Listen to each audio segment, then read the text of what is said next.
there. Excuse me. Welcome back to where we examine this beautiful place where we examine this most deranged, beautiful aspect of nature, aka the absurd, the human experience. I've got to find a better way of doing that intro. I don't know. I don't really vibe with it. But we're just going to keep making and creating and whatever the word is for upgrading, another word for upgrading. Good morning. Today, in this little cosmic space that we're creating, I have been guided to embody the King of Cups today. And if you know anything about water and about men, this is a challenge. This is definitely a challenge. I would say the King of Cups is somewhat represented by Cancer, and maybe that's just because my man is a Cancer and I'm seeing him very much in this image. But yeah, the King of Cups rules over all the water signs in the zodiac.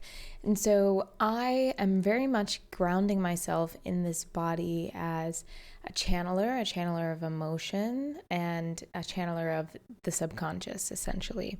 The King of Cups is basically also in relation to the Emperor. This is how we stand as the main controller, as the one who opens and closes the floodgates, as the one who can hold some clear image of this element of water and kind of stiffen up to it a little bit. Any of the court cards, well, the king and the queen are both going to have a little bit more of a stiff view on the element, unlike, for example, the page, who is more so grounded with the element in its first discovery of that element. There hasn't been the same level of responsibility put on that page's shoulders. So here with this message, I already feel like this is going to be a pretty serious conversation. It's going to be a conversation that is going to ask you to look within yourself and understand how you and the environment around you, the people around you, the things that you lend your attention and awareness to consciously and unconsciously are affected by all of those things, by all of those variables, and to give us a sight and a little bit of an oversight into these emotions.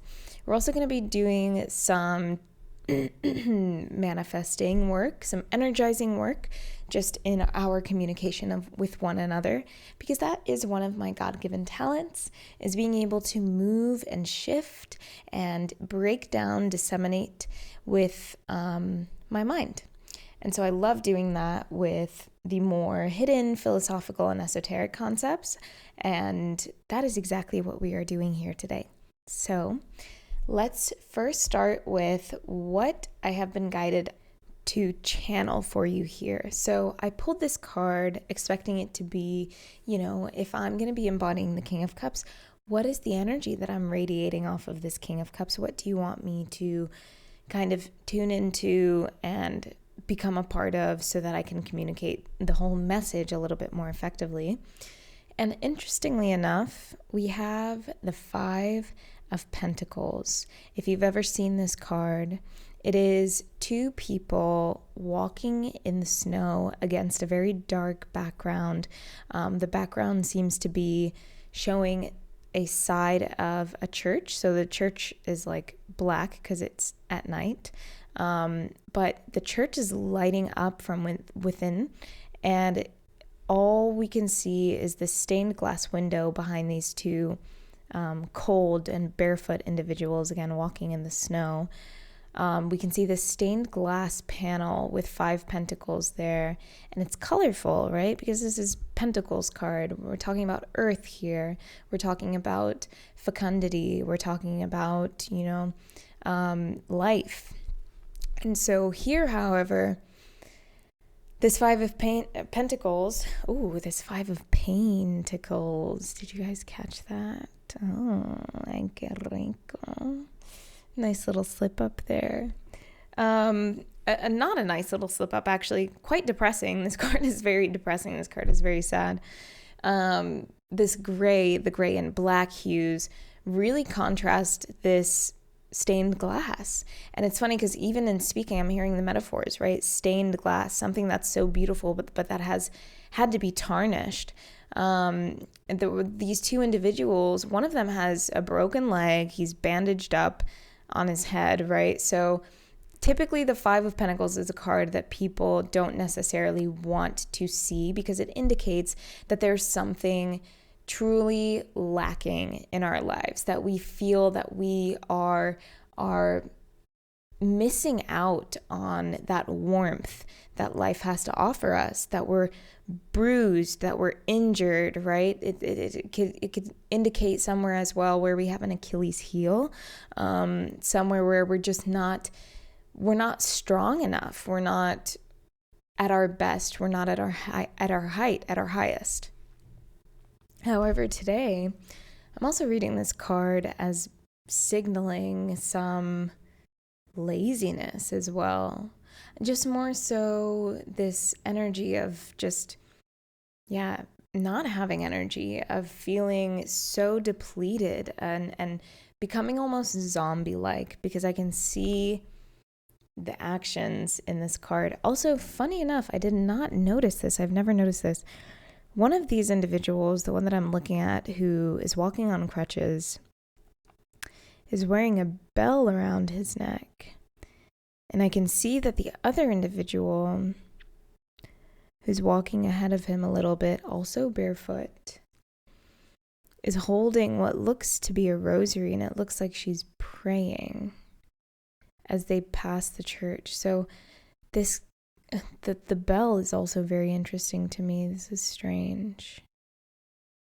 Perhaps there's a sense of like sacrifice here as well. Martyrdom, the one who's carrying the rosary, potentially, I don't know. I can see them like walking around the church and the bell ringing because he's hoping for prayers. He's hoping to receive prayers. It's like the bell ringing is a clear indication of something drawing our attention, right? All eyes would look towards where the bell is ringing. And this other woman is walking quite silently, praying through the snow. Perhaps she has some affiliation with the church and she's here to help this man, or even it's part of her penance, perhaps. Could be viewed in that way. I find that very interesting because the main message that we're going to be looking at today, and we're going to get more cards to talk about this, but with the few cards that I have out here already, Spirit is guiding me to show us that whatever this is, whatever this energy is, you are defending yourself against it so heavily. But the fact of the matter is that is nowhere near where you are. That is not at all in the same frame, the same landscape, the same reality as where you are, and yet you feel like you're defending yourself against it. You feel so wary. There's a paranoia, as if that could creep up behind you, as if perhaps this is the life that you're living while it's not. And that causes this need, or this first of all, it causes an immense level of fear and anxiety, and camouflage as well, trying to stay hidden, trying to stay blended with your environment in some way. It's causing paranoia. But at the same time, too, that's causing you to mature with this energy in a way that keeps you contained. It's almost as if out of this fear, you're choosing to hold back.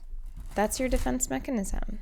You're choosing to clutch tightly to the things that you have, as if you're not in number one, a very privileged situation, and number two, in a very, very abundantly, emotionally, spiritually abundant situation. I'm called to the brightest card, the card that's ringing with the most love and positive energy here is the Ten of Cups.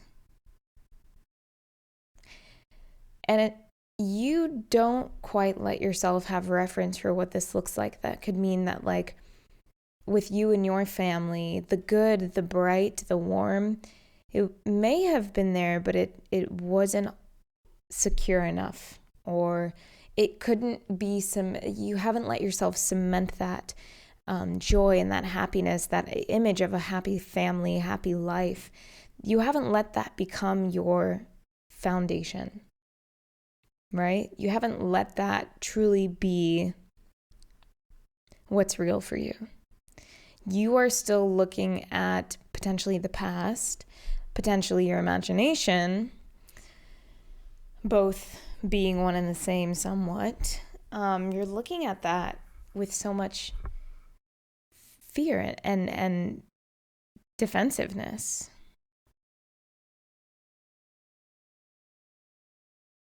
But the spirit, the universe, nature has gifted you. We have your back, I'm hearing. We have your back. Nothing happened. You didn't go anywhere. You haven't fallen into a pit of pure demise. So it's like this message today is going to be asking us to see how good it is that we have it, to see the joy and the light that we have in our lives, and to learn how to unclench a little bit, release some of this tightness. You know how when you're anxious, your body will tighten its muscles because you're activating your sympathetic nervous system. And so you got to be ready for like quick, sudden movements. Your body's going to become contractile. And over time, this will just cause so much more discomfort because you're not letting yourself be fluid and truly be safe. And yeah, the world is a fucked up, terrible place sometimes, and it can be very dangerous, and nature is here to kill us. But at the very same time, it's here to bless us, to keep us alive, to keep us healthy, to give us a chance at nirvana. So let's bring this message into a new frame as we continue to talk about this. The Empress is a card that I have seen so much of recently, and I just did an episode about this card, actually. Well, I did a whole reading for the Empress. And she's visiting us again. She's visiting us with love and wanting us to see that we are fed, that this source of health, beauty, innocence is here. Innocence.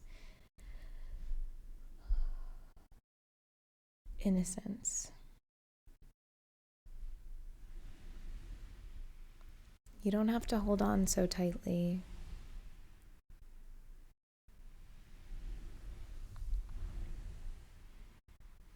The world wants to work with you. Nothing can get in your way. But you can't stay in one place. You can't let all the vines grow over you because you're too afraid. You guys, you have what it takes within you. And what it takes as far as just taking care of yourself. That self-care. It doesn't have to be some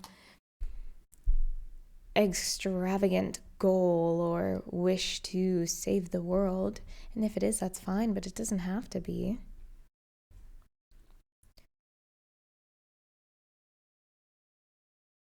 The joy can be something so personal and private to you.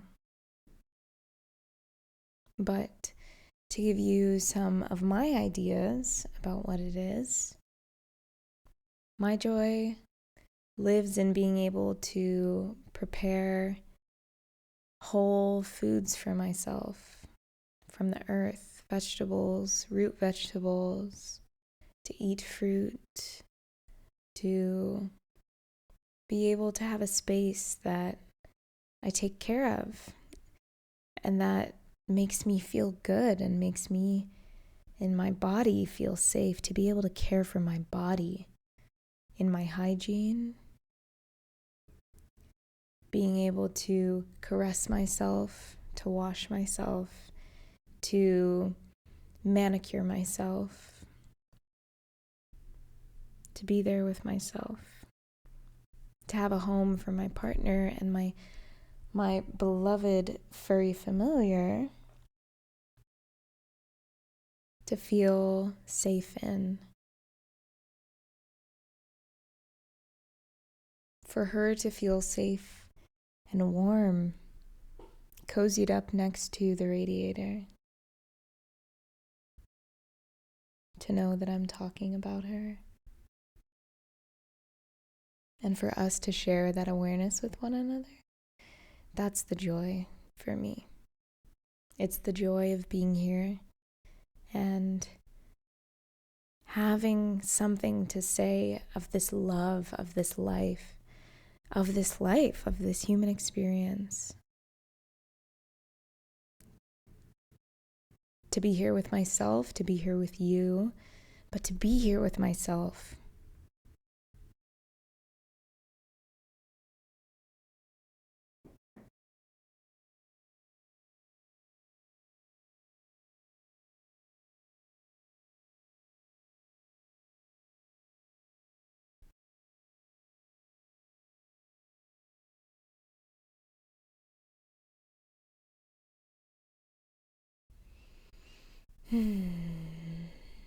It's a gift.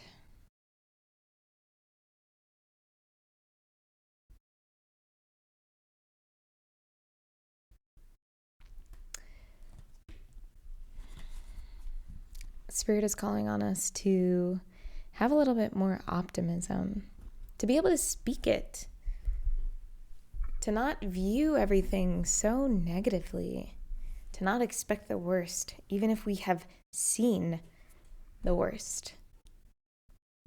To not expect that for ourselves. And that is such a challenge, but you are up for it. You are here for it. I would like you to be here for it. Because I think you can do it. And I would like to do it. And I wouldn't say necessarily that it's delusion. I think there's so much to be joyful for and optimistic to. It's not even like painting a picture. It's just finding that optimism in the present moment for all of the infinite potentials that just are part of life and being.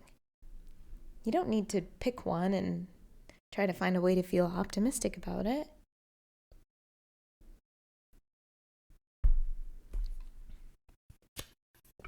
Maybe just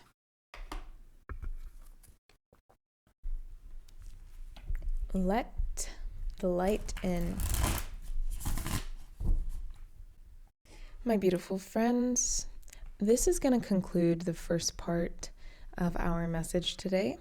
The next episode, we will be looking into a little bit more of who you are, what gifts are here for you to capitalize on, and how can you move forward with the full strength and magic of who you are. Mwah. I'll see you guys on the other side.